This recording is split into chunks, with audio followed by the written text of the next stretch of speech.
What's good, YouTube? It's your boy Prime, aka Jordan, and we're back with another podcast video with with my co-host Pondo. Say what's up. What's up, everybody? All right, and we have some very exciting news about the Steelers Jets game, and it was quite very much a thrill, Pondo. What's your thoughts about it? Yeah, that was quite a game, and it was the polar opposite of what I thought was going to happen. I thought it was going to be a defensive slugfest, kind of a low-scoring game, but no, both offenses went out there and they played amazing, honestly. And I'll give a shout out to the Jets and Justin Fields. They played some really good football, and they gave us a run for our money. And Prime, I'll be honest with you, we almost lost this game. It's crazy. Like if we're gonna do pros and cons, like I'm gonna start off like the cons is like the main thing was like the run defense. Like the run defense was like non-existent. Like Atrocious. Brees Hall had 107, I think 107 rushing yards, something like that. And then Justin Fields was just having his way. Like it's like almost any play he did was just positive. It's like I don't think the Jets punt. I don't think the Jets' first punt was until like this, like near the second quarter, close to third or something like that. It's Yeah, like yeah. the way Justin Fields was moving the ball, the way Aaron Glenn just somehow just made the Jets like look really good out there as a whole.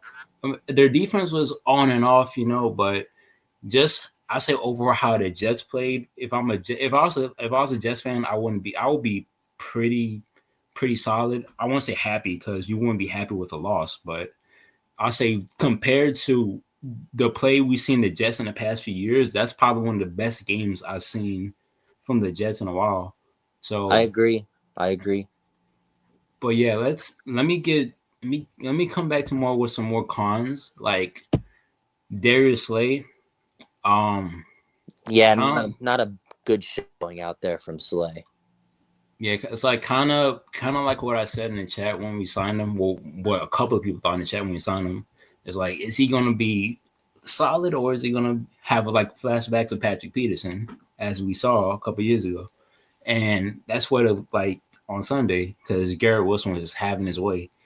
But hopefully he can work on that because if this is the Darius Slay we're going to see like further on during the season down the line, then it's going to be very much another Patrick Peterson part two.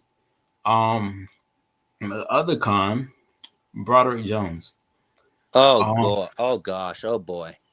I mean, we could say all we want, like it's not his fault. The Steelers ruined him, ruined his confidence and all that. But if we're just going off the box sheet, he allowed three. I think he allowed four pressures, and he allowed three sacks just alone on Aaron Rodgers.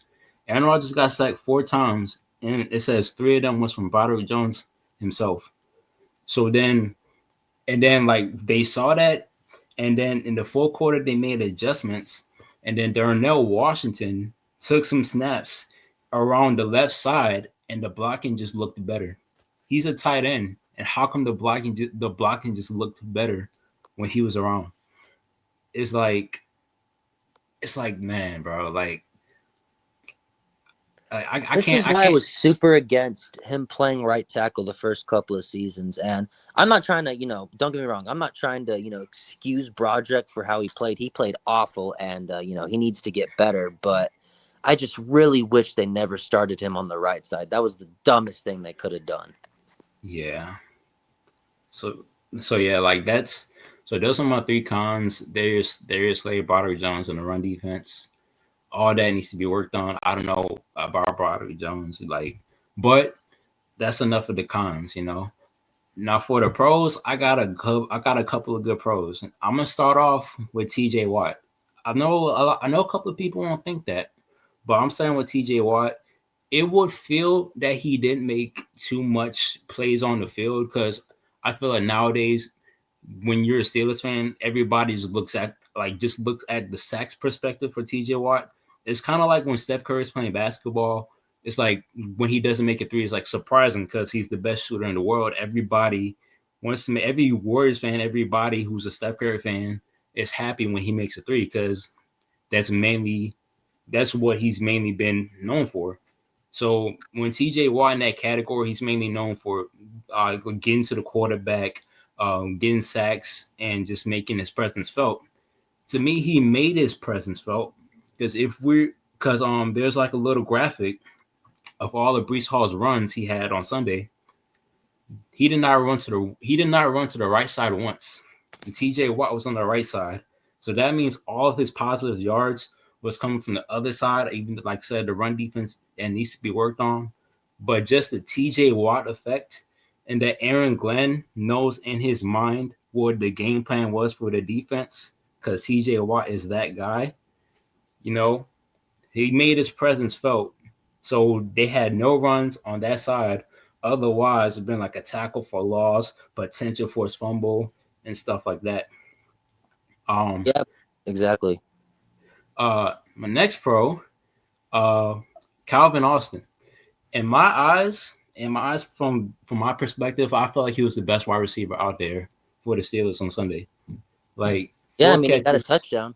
yep, 4 catches, 70 yards, and it's like I feel like it's like with my mind, like since I've been every year I get like it's like I'm evolving with football because even you could be the witness. Like a couple of plays I be calling like either way before or right before the play happens. Like when Justin Fields had that 4th and 1, I said either Brees Hall was just gonna jump or Justin Fields was gonna run around and score the touchdown. So that's what he did. Before the game, I said Jonathan Smith was going to score.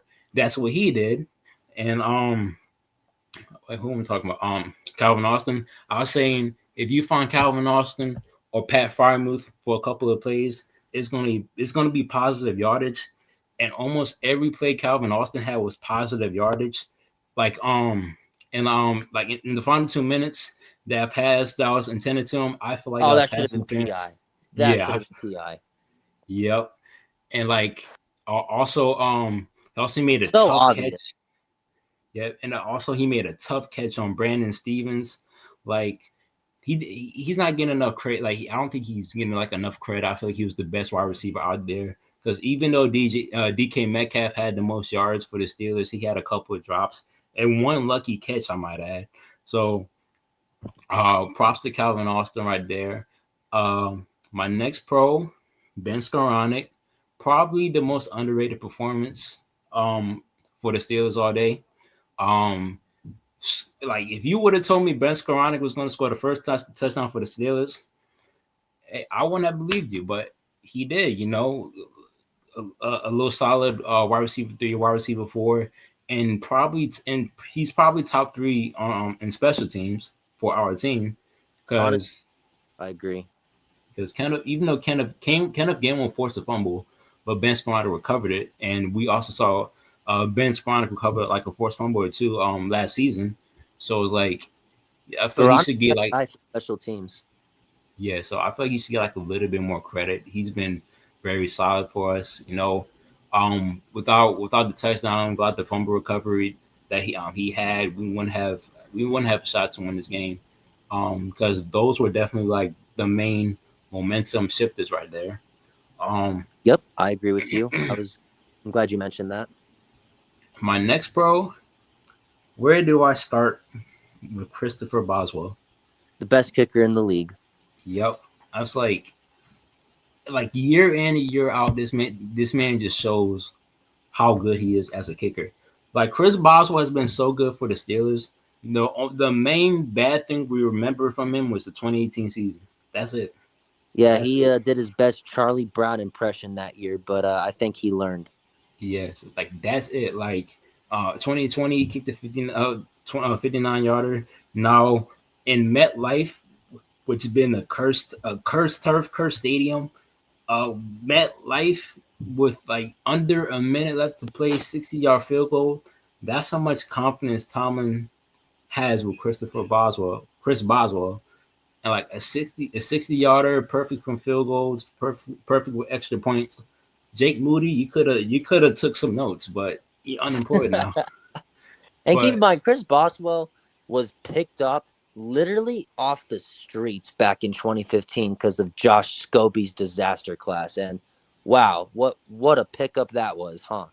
yeah, I'll say just thank God for that because this man, I don't know what we do without him, man. Because we would definitely have worse kickers out there. Yeah, I agree. And Jake Moody's a great example of that. We would have Jake Moody, the Browns kicker. Cade Uh, York. yep, Young Wei Koo. His fall off needs to be studied. Like Yeah, so, it's like that's unfortunate because I actually liked Young Wei Koo. yeah, so it's like that's crazy. But I'm just glad it's not our kicker and Chris Boswell. Yeah, I'm glad our kicker's also not getting into trouble off the field. Just a tucker, but yeah, just wanted to get that out of the way. Yeah, so just give him the keys to the city. Extend him, by the way. Yes, that too.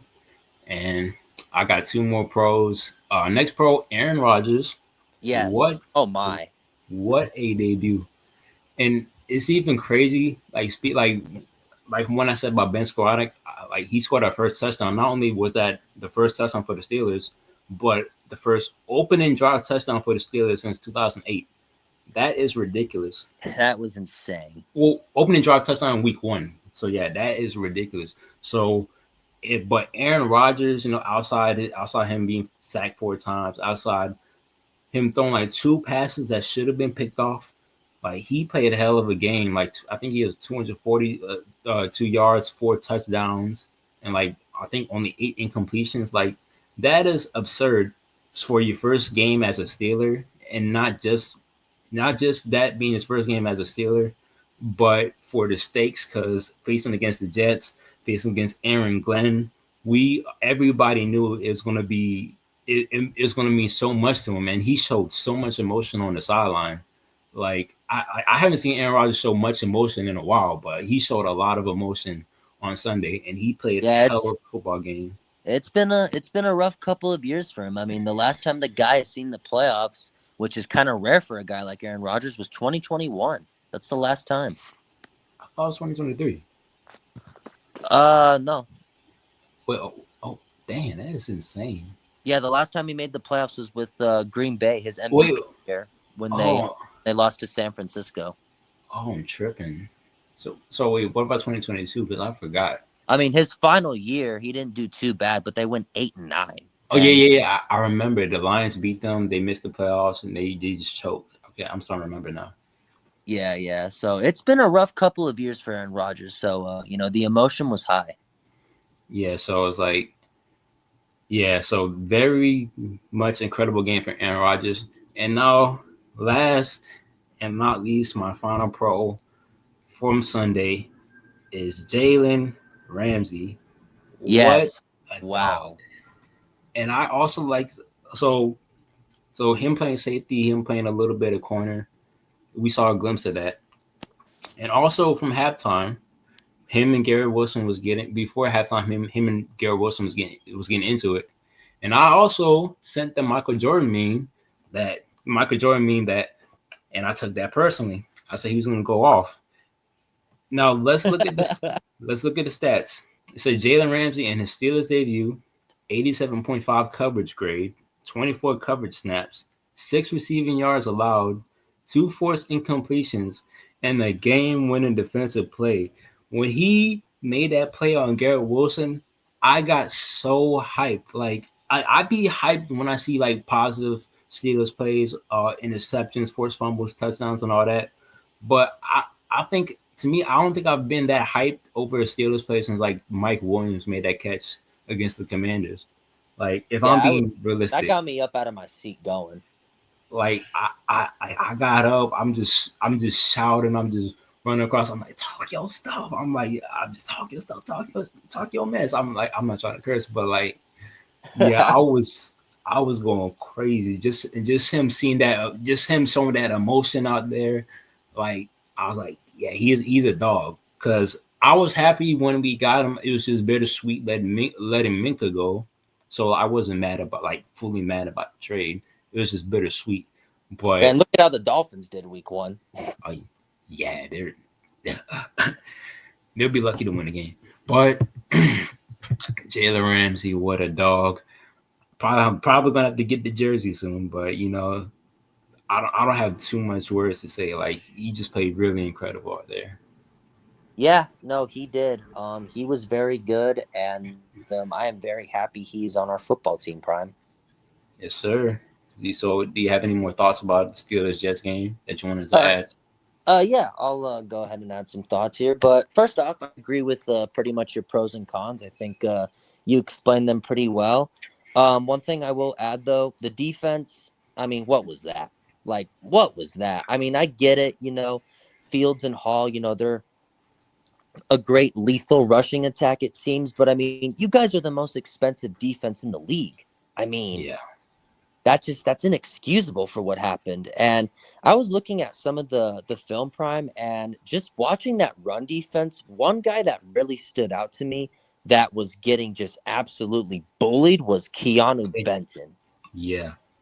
He did not look good at all, and I don't know what the Steelers plan with him moving forward. I know there's always been that talk maybe he could switch over from like to a defensive tackle to a defensive end, and maybe you let a guy like Y Black come in there for some reps at D tackle since he's more fit for it. And honestly, I wouldn't be opposed to that because Keanu Benton, not yesterday, week one just did not look good at all. Um, the Jets, every time they ran up this man's way, he was just getting bullied by the center, Joe Tippin or Josh Myers. So that needs to be, corrected. And just the defense in general, man, just not good. Just really not good. Like you said, Darius Slay, he struggled. Garrett Wilson was taking his lunch money all day. Um, and then Jalen Ramsey, though, I mean, phenomenal. I'm so happy we got you, man. Very happy for you to be here. I want you to talk all the trash in the world. That was an amazing hit on Garrett Wilson to end the game. And I'm glad we have a guy like that on our defense, especially in our secondary, because that's what I really think we need. I will say it is going to suck not having Deshaun Elliott for a couple of weeks. So hopefully, Jabril Peppers, who the Steelers just signed recently, can come in there and, give the group a revival kind of, help them, stay on track because losing a guy like Deshaun, is definitely going to hurt. And I think his impact will be missed. And Derek Harmon, I also thought his, presence was missed as well because he had a good camp before he got hurt. But Mhm. unfortunately, he's not going to be back anytime soon as he will not be playing against the Seahawks this week. He will not be back until week 3. Nick Herbig, though, however, should be back, so that'll be nice to have. But just really disappointed with the defense, man. I thought they could have done a lot better, and they need to, improve going forward because the fact that the offense was the one carrying the load, it's very rare that me and you, Prime. It's very rare, Prime, that I say that as a Steelers fan. Yes, I agree. We haven't seen our offense carry us in a while. And also, might I add that I did like as soon as the Bro Peppers got released, I did call it. I wasn't delusional. I just felt like No, yeah, you did call that. You did. since I've seen the Steelers make moves, hella moves this offseason. Like we rarely seen that before as a Steelers fan. I'm like Omar Khan, let's get something done. Let's be aggressive. Like and then And that's exactly what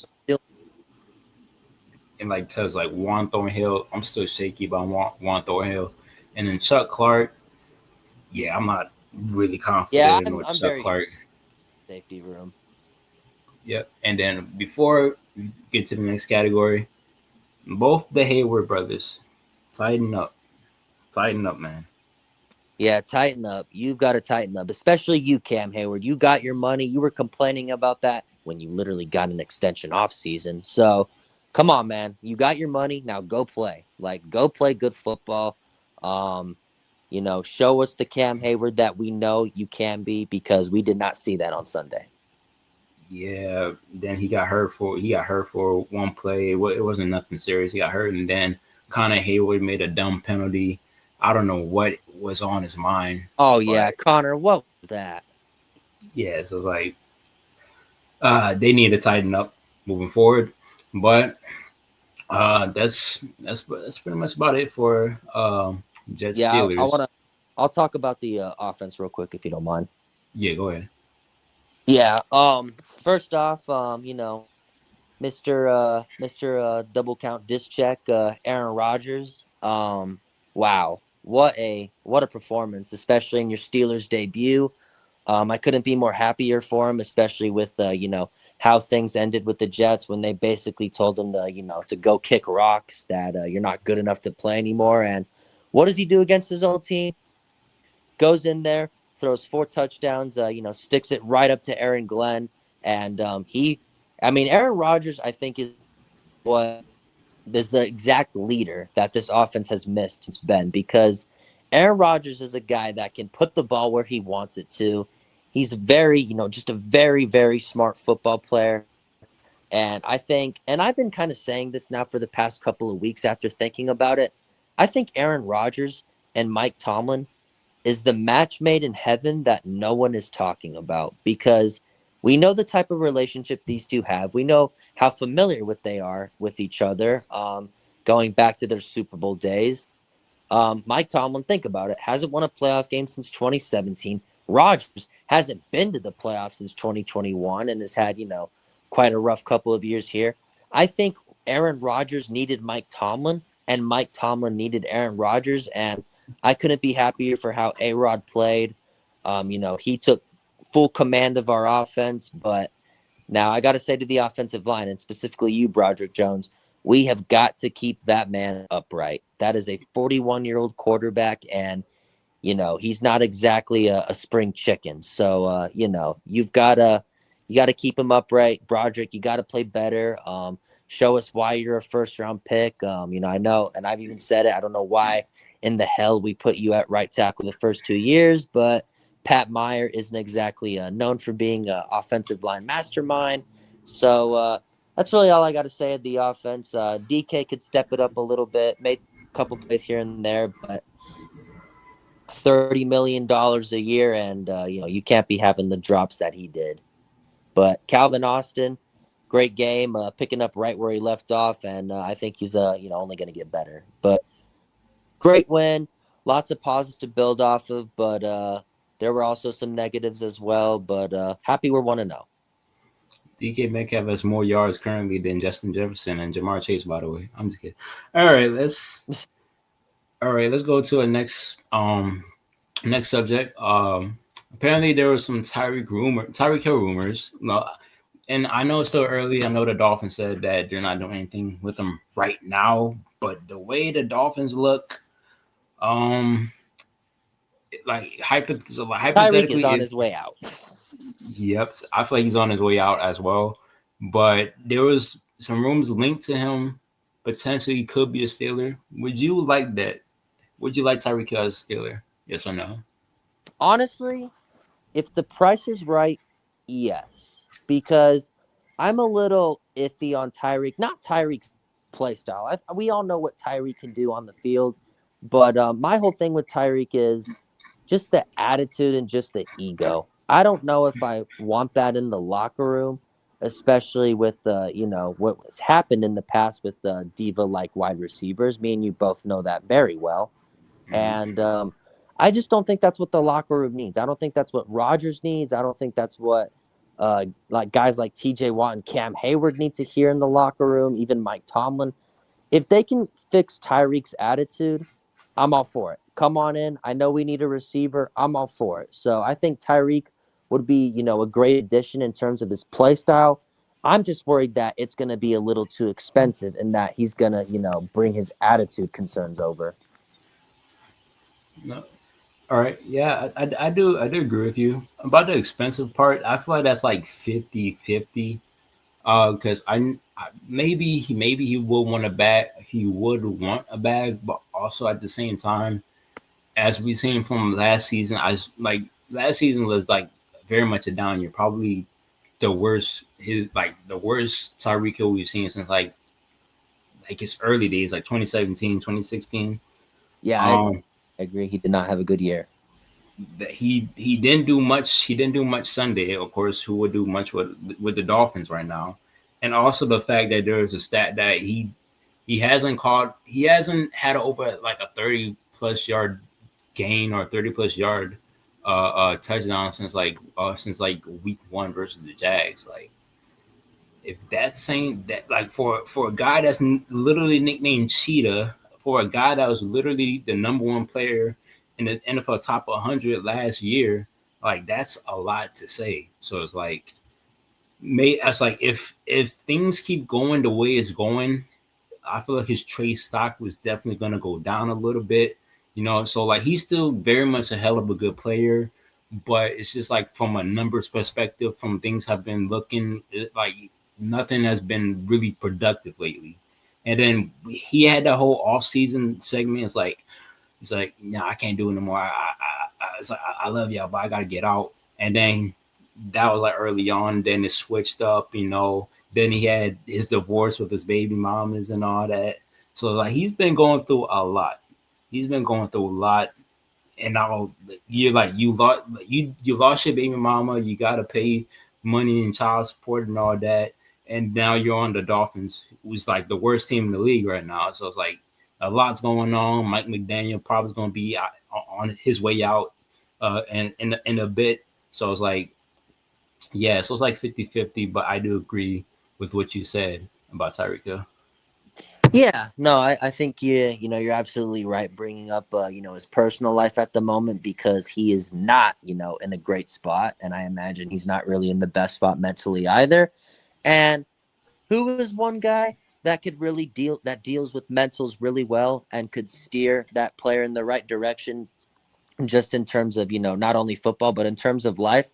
I think that's Mike Tomlin. Mike Tomlin has always been known as a people's coach and as a guy that can not only teach about football, but teaches you life and gives you a different perspective on it. And who knows, maybe Mike Tomlin could be that guy for Tyreek, but at the same time, it also depends, what are the Dolphins going to do with him?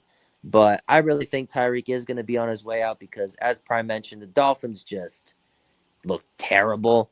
And I don't think it's going to get much better for them. Just, if you look at that team, it is half their best players are on IR. That defense wasn't also very good to start out. So it is just a big mess in Miami right now. Yeah, I do agree. Now, now I got a couple of categories for you. All Yeah, let's right. do it.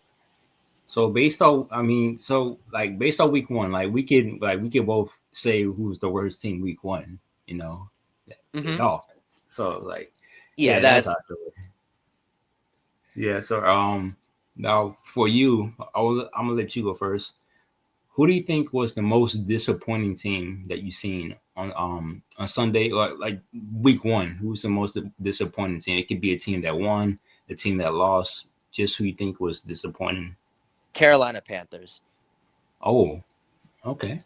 Carolina Panthers because we are in year 3 of Bryce Young, and we saw how he played to end the year last year. He played pretty good. He took the benching pretty well, and a lot of people thought, he was going to take a step forward this year. They get Teteroa McMillan, top 10 in the, 2025 draft. They make some signings on defense. So people aren't expecting, Carolina to be a great team by any means, but we can at least see some improvement at this stage. And that's just not what we've really seen, Prime. Hmm. Like we did not see that at all week 1 with the Panthers versus Jaguars. The Jaguars just absolutely took their lunch money. I mean, Bryce Young looked terrible. He was making, dumb throws, not really being, careless with the he was careless with the football, and just the Panthers looked terrible. They just were not good. And I'm starting to get a little bit worried here for Bryce Young because this is his 3rd year in the league, and people were already you know clowning on the Panthers and his year 1 because they passed on CJ Stroud.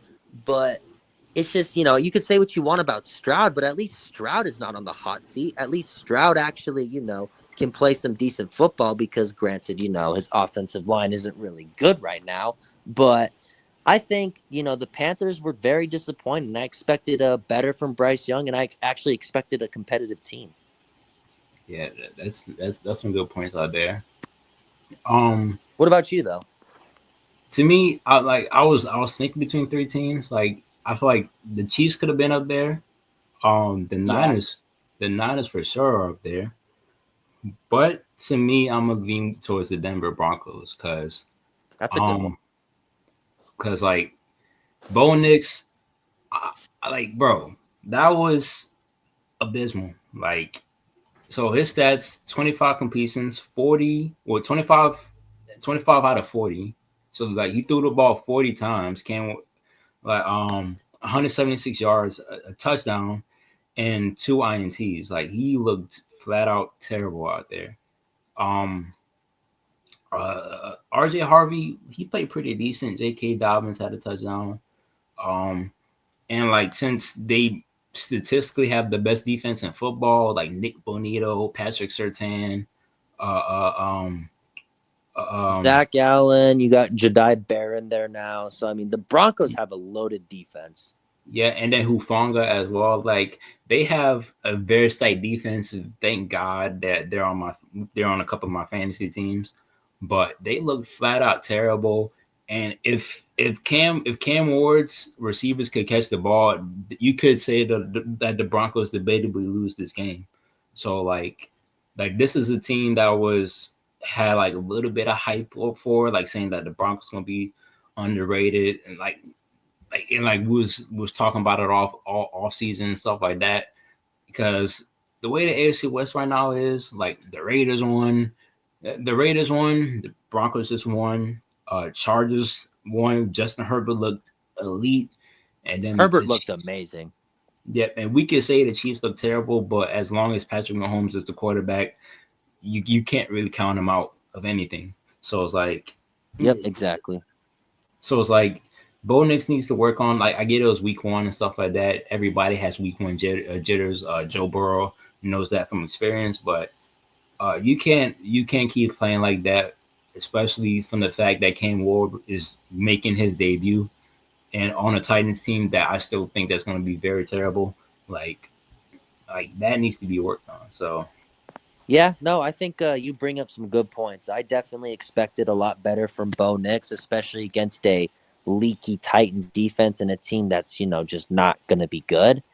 Yeah, you can't be playing like that if you got high expectations. all right now, another all right now I'll say who another category, most surprising team. Most surprising team. Or surprising team or surprising game. It could be your call. Yeah, I get you. That's a good one. Honestly, can I say the Jets? Like, Yeah, because you I can. really was surprised. Yeah, that's a good one. Yeah, like I mean, I'm sorry. I know we just talked about them, but the Jets really surprised me. Like, I don't think anyone saw that coming from Justin Fields, especially, since the general consensus is that Fields can't throw the football, but Fields was, kind of letting that thing rip on Sunday. That big touchdown to Garrett Wilson over Darius Slay, he was doing great with his legs, which we already know, but the thing about Fields, what we saw on Sunday is he didn't turn the ball over. He wasn't making, mistakes. Like he played a clean game. And that was what was shocking to me because, we know how good our defense is and we know how good they are at bullying quarterbacks, but Justin Fields just did not let that happen. And he really got that Jets offense going. And I hate to say it, but if it wasn't for that Kenneth Gainwell fumble prime, who knows how that game could have ended. I do agree. So I know we talked about it, and I know it's a little bit of a boring answer, but the Jets are my most surprising team because if they can keep that level of play up, that could be a very, very dark horse team. Yeah, that's a very good answer, and I do agree with you. What about you though? Do you got a surprising team other than the Jets? I kind of got two. Um, Even though I talked about it in the last podcast, the Atlanta Falcons, they're second. I'm putting them number two, but even though I said that they could be a sleeper team, I'll say that. Um, Michael Penix Jr., like he played very good football, 298 yards, 27 out of 42, a passing touchdown, a rushing touchdown. Bijan looking like Bijan, and then Kyle Pitts he played a pretty solid game. Um, It's just so Atlanta lost in, typical Atlanta fashion.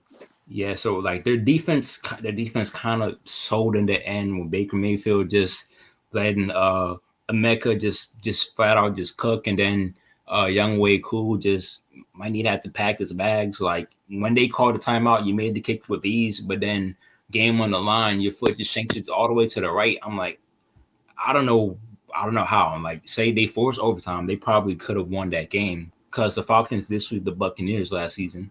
So, but I'm putting them second. And I'll put the Colts number one. Like I get it's the Dolphins, but like Daniel Jones played amazingly good football, and it's like he's the first quarterback in like this century to score on every to lead every drive with like any particular score, field goal, touchdown, all that. Like he played very phenomenal football. Like Yeah, good for Daniel Jones, honestly. yeah, okay, so yeah, he went 22 out of 29, 272 yards, a passing touchdown, and two rushing touchdowns. Like he played very phenomenal football. So like I'm gonna give my props to Daniel Jones right there. I did not Yeah, expect him to drop a third. Giants fans are definitely not happy about that. Yeah, sorry Russ, I still love you. I love you too, Russ. All right, and now for the last category, we can get to the best game. I We think should have we both know what we the best game is. we should have had the best game on lock. We But, should. I agree. But two, generational quarterbacks said, "Watch this." bro, like, can we have a talk about the Ravens?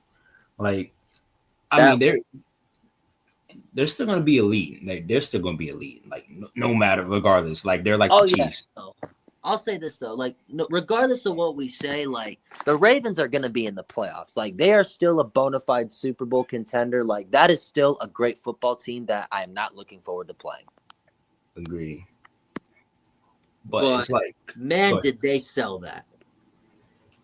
like they were up 15 points, especially with 3.5, 4 minutes left to play, and you somehow choke that. John Harbaugh, like man to man, how many times is this gonna keep happening to you? Like we seen it against the Dolphins a couple years ago, up 21 in the fourth. You lose to Tua and Jalen Waddle and Tyreek Hill. Um, a couple years ago against us, that happened too. It's like they have a whole graphic of just them having double digit leads and then they lose like to the Raiders last year as well. So it's like, how many times is this just gonna keep happening to you guys as a team? I mean, obviously, us as Steelers fans, like if y'all lose, it doesn't Yeah, make like me please like keep less. losing. Like this helps us out. Like please keep losing. Yeah, but it's like it's just crazy, like how you find ways to lose games in which you shouldn't have lost. Like Lamar damn near played a perfect game. Derrick Henry damn near played a perfect game, and then cooked one of my fantasy teams. Me And too. and then all of a sudden, just from a snap of the fingers, like Thanos, Trenton Simpson, I don't know what he was thinking, just sliding and then trying to put the ball at the one, but he touched the white like Demi Lovato. Um, and then Derrick Henry, with like 5 minutes left to play, 4 minutes left to play, he fumbles the ball when you damn near have 170 yards rushing. Like you And fumbled that the the ball. momentum is switched right there. Yep. So after that, he doesn't touch the ball for the rest of the game. And then fourth down, like you're confident, like if we're going off teams that like you think that'll go for it, like Dan Campbell will go for it, Josh Allen will go for it, Patrick Mahomes will go for it. Yeah, Eagles. And like we've seen them go for it a lot of times the past couple of years. And like you have arguably the best quarterback in the league, the most talented quarterback in the league, and you decide to punt on 4th and 3. And then Josh Allen just leads a couple of other mystery drives and just breaks your heart off a game winning field goal. Like that's really insane right there, man. Yeah, no, but that was easily the best game of the week so far and game of the year candidate already. But man, it looked like the Ravens were going to run away with that. It really did. Buffalo could not do anything. The defense was all over them. DeAndre Hopkins went back to 2018 and made an insane grab. Derrick Henry, was looking great, and I think he would have been the talk of the game if the Ravens had won that. But the Ravens, like in typical Ravens fashion we've seen before, choked the game. They absolutely choked the game away. John Harbaugh did it, choked the game away. Derrick Henry's fumble didn't also help as well. But I agree with you, Prime, when it comes to John Harbaugh. When we look at him, how many excuses are not only we going to get, but Ravens fans going to give this man with the team they have? Think about it. You got a two-time MVP in Lamar Jackson, arguably the most talented in the league. You got a very good defense that is easily top 5. You got Derrick Henry in the backfield. So I don't get how many excuses they have to give John Harbaugh, because man, that is a team that is built for the Super Bowl, but it just really seems like they can't get over that hump. And that game on Sunday is a good example, because you're up by 15, with about 5 minutes to go. About 20,000 Bills fans are already, getting out of the stadium. They're already going home for the night. They're done. But no, you guys gave them the chance. And when you give a chance, when you give, the game away to a guy like Josh Allen, that's not really good, because Josh Allen can definitely take advantage of that late in those situations. And Matt Prater, who I forgot was still in the league, kicked the game-winning field goal. And Yeah.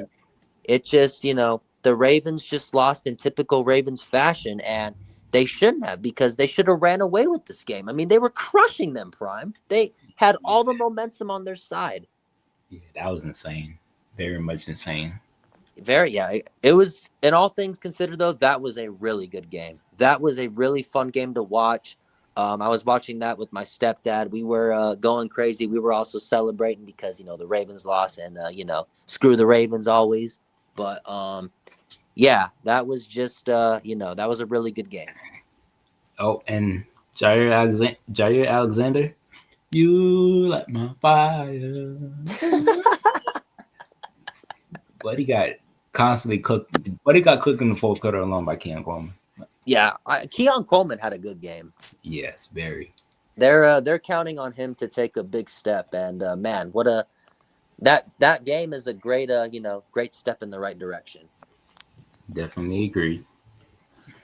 So I got to ask you this, Prime, Hmm.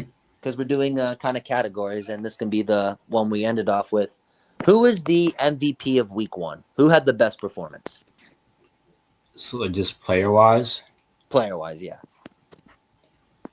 best MVP performance week 1. Um,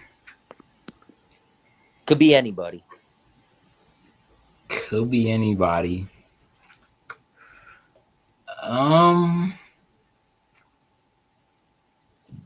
if I had to say anybody, I want to be biased. I want to be biased and say Bijan because I have my fantasy team, but I'm not gonna do that. Like I feel like Josh Allen is like the obvious choice because of how we played, but I'm gonna go with Justin Herbert because I did not expect the Chargers to beat the Chiefs. I did not expect them to just ball out. But I'm gonna say a tie between Justin Herbert and Quentin Johnston because still the funny thing, I'll say funny thing, but not funny at the same time. Right on that day, in a sports group chat, in a sports betting group chat. I was like, oh my boy, so Quentin Johnston is scoring 2 TDs. I'm like, okay, we might as well get the coffin right now. All right, let's watch football. Let's watch the Chargers and Chiefs. All of a sudden, Quentin Johnson has the game of his life, 2 touchdowns. When I put it on his soul, and I didn't bet it, I didn't bet it. Like, bro, like he looked good. He didn't drop a pass. Justin Herbert played a very great football. Like I said, throwing 2 touchdowns to Quentin Johnston, throwing a touchdown to Keenan Allen, and then he was running. He was running like Josh Allen himself. Like I haven't seen Herbert scramble like that since 2021 when he had like 70 some yards against us. Like this man was playing elite, very elite football. and that's all thanks to Madison Beer. You just turned this man into much more of a dog than he already is. Like that Yeah, no, was a. Oh, go ahead. no, my bad. I didn't mean to cut you off. Go on. I was just gonna end it off with saying like that was a hell of a performance right there. Yeah, no, I agree with you. Justin Herbert, I think, is one of those guys that has a lot to prove this season because he's been to the playoff 2 times in his career so far, and one of them was just an ultimate choke job, and the other one they just got blown out. So I mean, a lot of people are on Herbert right now, calling him overrated, not great, and not in the conversation of Burrow and all them, even though he, has the skill set to be there, but he just hasn't, won anything yet. So I think Herbert has a lot to prove. And that performance week 1, kind of like I said about Keon Coleman, that is a step in the right direction of, hopefully getting to where they want to go. Yep. Thank you, But, Madison Beer. yep. But for me, my week 1 MVP, and Josh this Harris. was a crazy stat to me because it's only his 3rd year in the league. Puka Nakua. Oh, all Um, right. I thought Puka Nakua had a really good game. And, the Rams offense, they weren't anything special. They only got I want to say maybe 296 total yards in their win. But he reminded everybody, and he still reminds everybody that he's still one of the most elite receivers in the league and had a 10 catch performance with 130 yards in prime. That is the 5th time he has had a game with 10 catches, and it's only his 3rd year in the league. Yeah, he's very much a dog, man. He's a And big this dog. guy was a day 3 pick. It's crazy what he can do. Like Yeah, he's very much special. it is absolutely nuts how Puka Nakua just came out of nowhere as a late round pick from I think BYU, right? Yeah, And he just is the best receiver. Is a top 5 wide receiver right away. agree. I thought Puka Nakua was very good. Josh Allen, great. Josh Allen, amazing. Justin Herbert, even better. But there were a lot of good performances. But Puka Nakua stands out to me just because of the fact that this man already has 5 games in his career where he's got 10 catches. Yeah, and he helped me a lot in fantasy last year, especially that game versus the Bills when I said the Rams were gonna beat the Bills. Sheesh, he's a Yeah, dog. yeah. Puka Nakua, man, he's one of my favorite players to watch. Man, he's a lot of fun. Agree. I'm just glad we don't play him this year. So like, Yeah, I'm glad I don't have to see maybe Darius Slay try to guard him. oh no. See, that would be no. I think Ramsey might be on him a little bit, and then Slade guarding against Devontae Adams, because we seen what Devontae Adams could do against Patrick Peterson.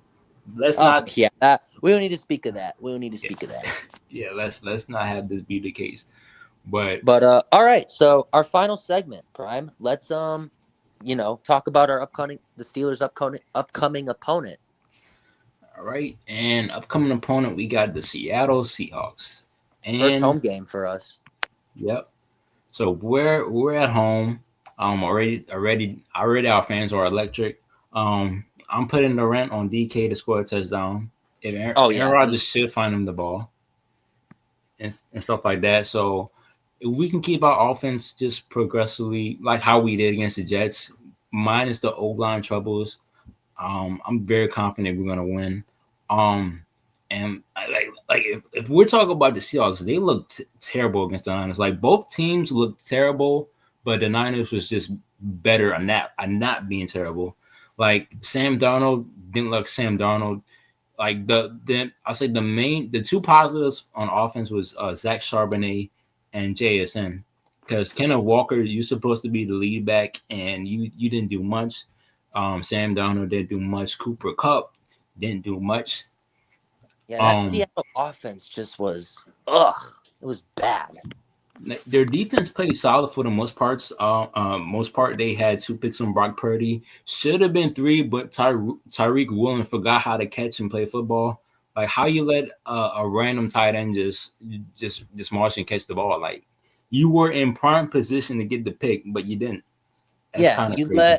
you let a guy who had, I think, 2 career catches at that point score, probably make the most important catch of his life right then and there. And then also the fact with the Niners, Brock Purdy's hurt, probably not going to play this week. Jawan Jennings is hurt. He's questionable. You really have Ayuk hurt, and CMC. Like he still showed how he is CMC when he's healthy. George Kittle left the game midway. How It's about like, Ricky Purcell though? yeah, pretty solid performance as well. But But like, but yeah, like, Seattle just, man, they kind of choked that game away. They had everything. Everything was riding on them to win that. yeah. So like, it's like, dang, that's crazy. And then now them facing us, obviously, DK Metcalf against his former team and stuff like that. Um, as for the pass rush, the pass rush, I think Fields got sacked like once or twice. I don't Yeah, I remember. think twice. I don't know. I'd have to look at that. Yeah, so like pass rush, we gotta get to Sam Darnold. I don't think the Seattle Seahawks O line is that good. T.J. Watt, make your presence felt. Cam Hayward, redeem yourself. Nick Um, Herbig should be back, so I think that should help. yep. And then yeah, just force Sam Donner to throw just like tight passes. Just like force the ball because when he's pressured, he's not gonna make like like crazy plays like that. Like he doesn't have Justin Jefferson to do that anymore. He doesn't have Kevin O'Connell to direct him anymore. So like he's on a new team. Make him undecisive with the football. It's our first home game for crying out loud. Yeah, Zach Charbonnet is a guy to watch out for. Yeah, Um, JSN. and yeah, and then I'm not writing off against the defense like Devon Witherspoon, dog, Leonard Floyd, dog. They got a couple of names. Tyreek Williams is still he's still okay. Yeah, You, Byron Murphy, Leonard yeah, Williams, right? yeah. So offense just needs to keep moving the ball, keep moving the football, keep DK Metcalf, make him go crazy. Keep feeding Calvin Austin. Maybe get Roman Wilson involved because he's still a myth. All right. Yeah, he's So still a myth. Those country club allegations are still alive. So let's see what Roman Wilson can do. and also one thing I did not talk about the Jets game, which I just remembered, is for us to run the football. If we can run the football, we have a very very great chance Oh of yeah, winning this 53 game. yards on the ground, which is what we had against the Jets. Not gonna cut it at all. Because Kenneth Gainwell was getting majority of the snaps, and then Jalen Warren didn't get much of the snaps to the second half. Like, mainly like late in third, fourth quarter. Like, we gotta find a way to just run the football. Because Yeah, like and we have a guy who was the Big Ten running back of the year last year, and he only got the ball once. yeah, so I don't mind Aaron Rodgers like slinging and throwing the rock, but this like I said, let's keep in mind he's 40. He's the oldest quarterback in the league. Well, second oldest besides Joe Flacco. One of them is the oldest, but Rogers is older. yeah, so oldest guy in the league. Um, Behind the O line that contains Broderick Jones that's going to keep getting this man sacked. Um, and so like I said, he's one of the best. He's the most talented quarterback I've ever seen play. Like the way he just throws the football is magnificent, especially having a great, phenomenal touchdown interception ratio throughout his whole career. But we have to run the football plenty of times. Like there was a couple plays I saw from Arthur Smith, like we're doing jet sweeps again. We just doing short passes, short runs on third or something, and we just give up and just want to settle for a 3-and-out. Like we got to start learning how to run football. If we can run the football, we can definitely for sure win this game. Yeah, no, we have got to run the football well. It's not going to be easy though because Seattle's got a good defense. But if there's one guy that I know coming into this game that's gonna feel some type of way, and it is DK Metcalf. It is the guy who has spent the majority of his career with. He was drafted there in 2019. He has had some good memories there, up and down. requested a trade this past offseason. Comes over to the Steelers, and I know he's just absolutely going to want to go crazy against his old team. And I think Aaron Rodgers should be looking DK's way, 90% of the time, because DK has worked with guys like, Devon Witherspoon, Tariq Woolen. He knows how they play. He knows what their strengths are, and he knows what their weaknesses are. So that's why I think DK needs to be the focal point this game easily. Mm-hmm. Agreed. So I think it's going to happen. Like you said, I would put the rent on DK scoring his first touchdown because I just think it's going to happen. Me and you've been saying this, and hopefully it does. And as for the defense, guys, come on. Like, got to play better. I know we can. Our first home game. I really don't want to see a bunch of Steeler fans crash out in the bathroom like they did against the Raiders for our first home game a couple years ago when Henry Ruggs gave us a little bit of foreshadowing of what speed can do. So let's please not do that again. And just it's really simple. Run the ball well, get the stops on defense. Score in the crucial situations. Don't be Superman unless you have to, and I think we should be fine. Yes, sir. But Now, score prediction? I was just about to ask you that. I'm gonna say 24-16 Steelers. Steelers? Yeah. Okay. I think it'll be close. I'm gonna go 20-16 Steelers. All right. All right. But Yeah. other than that, you want to add anything else? No, that's just about it. Hopefully we can get this dub against the Seahawks this coming week. Um, and I said this week Sunday. That's just about it. Yeah. No. Hopefully, we can build off of the positives from offense going into this week. Hopefully, we can go 2-0. And hopefully DK Metcalf can get his revenge. And hopefully we beat the Seahawks so I don't have to open my DMs to a bunch of angry Seahawk fans because, believe it or not, I actually have a good majority of friends that are Seahawks fans. So, could be a good or bad day. Who knows? But hopefully a good day. But yeah, let's get this win, man. Yes, sir. But with that being said, with from the co-host Primetime, Yep. and we would love to hear Matthew's thoughts and opinions, but Matthew is MIA at the moment, and we have absolutely no clue when he's coming back. But hopefully, at some point, he makes an appearance this season. Yep. And yeah, we'll talk to you guys next week. All right. Peace out. Peace.